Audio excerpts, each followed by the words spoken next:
ছোট থেকে বড় হয়েছি নিজের সাথে যুদ্ধ করতে করতে। এখন আমি একজনের স্ত্রী হয়েছি, আবার শাশুড়ি মায়ের একমাত্র বৌমা হয়েছি, আবার আমার ননদদের ভাবিও হয়েছি, আবার আমার সন্তানদের মা হয়েছি।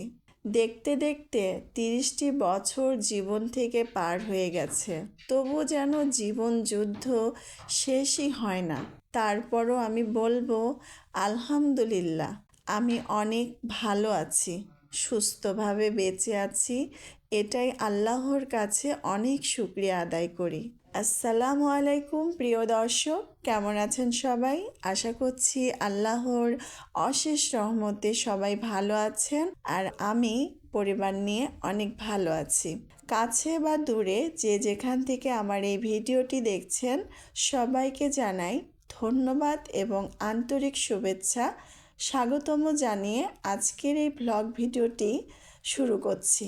সকাল থেকে আমরা যারা গৃহিণী, সকাল থেকে রাত পর্যন্ত কি কাজ করি, আজকে সাদামাটাভাবে কিছু কাজকর্ম তুলে ধরার চেষ্টা করেছি। এটাই আমাদের সাধারণ জীবনযাপন। তো আজকে সকাল সকাল উঠে ছাদে চলে আসছি, রান্নাবান্না করব।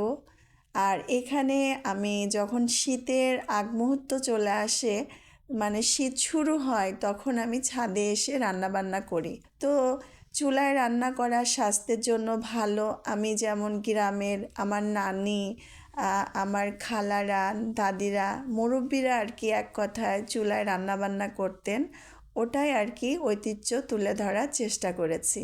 তা আমি এখানে চুলায় রান্না করছি, ভাতটা প্রথমে বসিয়ে দিয়েছি। আর তার আগে কিন্তু আমি এই জায়গাটা পরিষ্কার করে নিয়েছি। নেওয়ার পরে শিলপাটাটা নিচে ছিল, ওখান থেকে শিলপাটা নিয়ে উপরে চলে আসছি।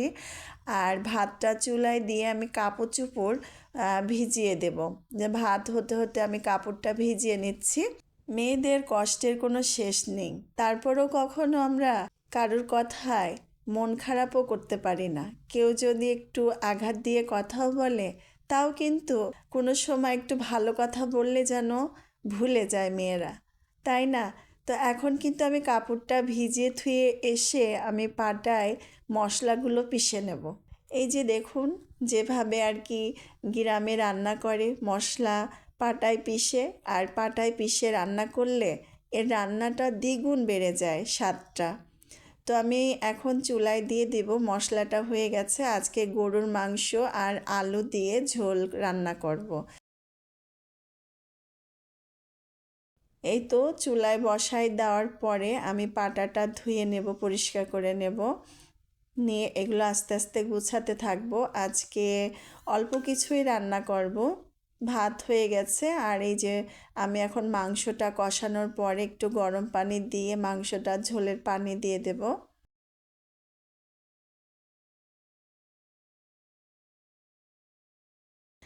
মাংসটা কিন্তু আমি প্রেসার কুকারে দিয়ে দেব, যাতে তাড়াতাড়ি হয়ে যায়, কারণ আমার দেরি হয়ে যাচ্ছে।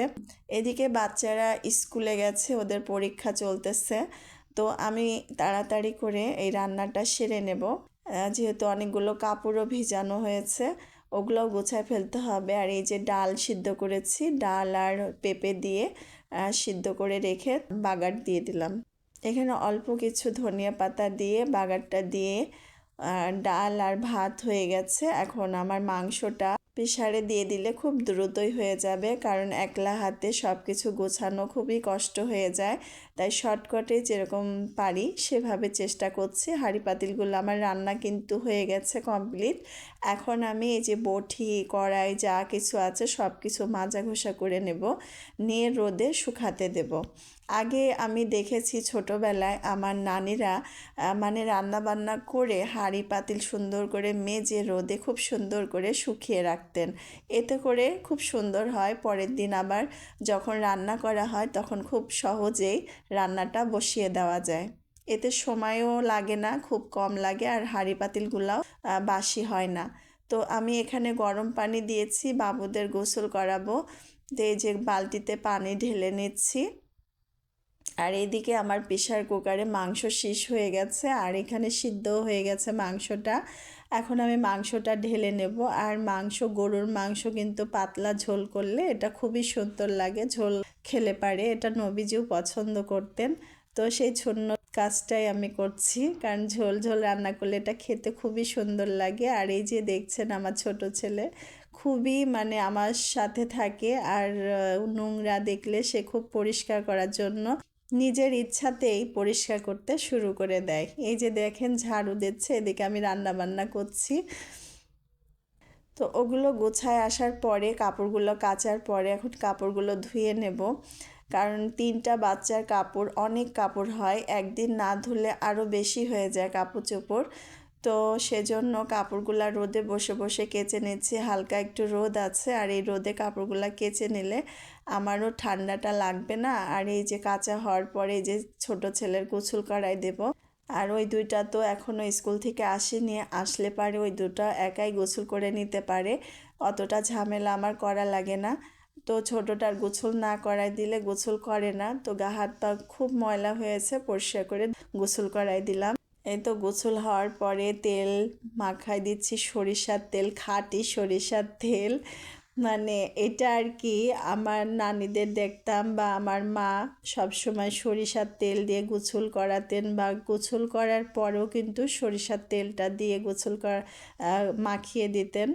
এতে করে ছেলেদের বা ছোটো বাচ্চাদের শরীর ভালো থাকে, ত্বকটা স্কিনটা অনেক সুন্দর থাকে। তারপরে ওর গোসল করাই দিয়ে রোদে বসাই দিয়ে আমিও গোসল করে নিয়েছি, বাবুকে গোসল করাই নিয়ে তারপরে এই যে আমি গোসল করে ফ্রেশ হয়ে নামাজ পড়ে এসে কাপড়গুলা মেলে দিচ্ছি।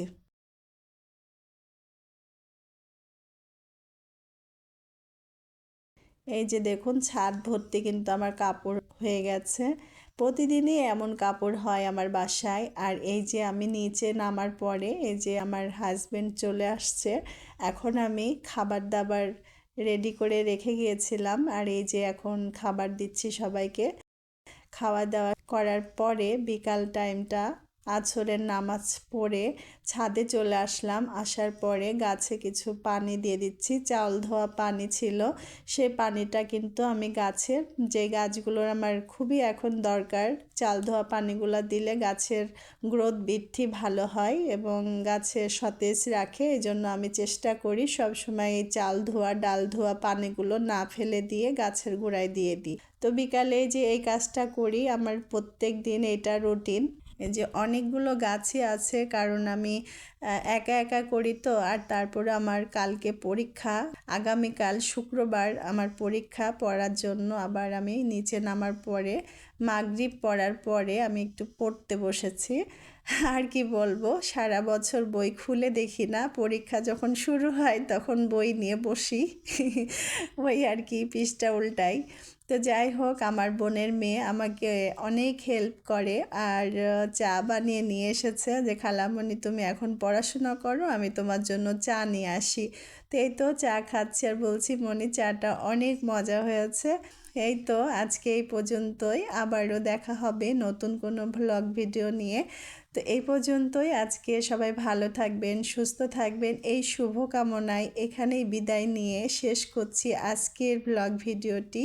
সবাই ভালো থাকবেন, সুস্থ থাকবেন। আসসালামু আলাইকুম, আল্লাহ হাফেজ।